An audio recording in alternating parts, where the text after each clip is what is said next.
One thing I wanted to add was there was also another set of like fake news that was going around a lot during, in the previous term. There was a lot of talk about federalism, right? And there were people saying, no, federalism is going to make taxes get higher because you're going to have all these different layers of tax. Wait.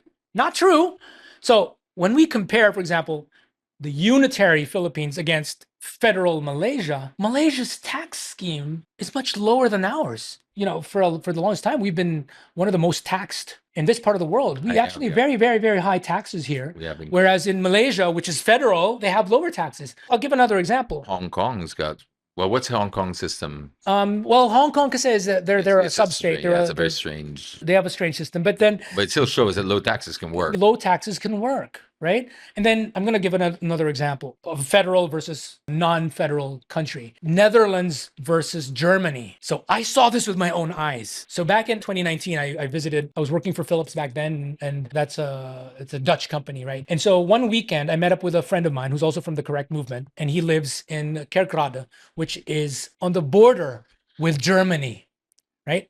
And so what happened was, this friend of mine, he does his shopping just across the border, which is like, there's a street there, which you just cross it, you're already in Germany, right? He does his shopping there because it's cheaper, because the taxes are cheaper.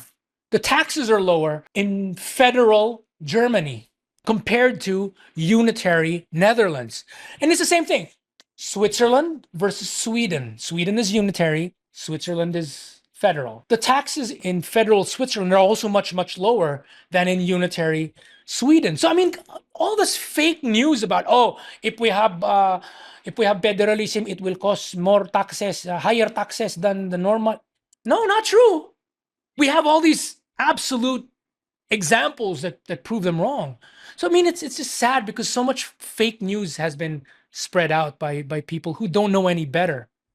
It's really sad, honestly, bro. I think the main thing I wanted to add really is people need to learn about these things that they probably don't understand.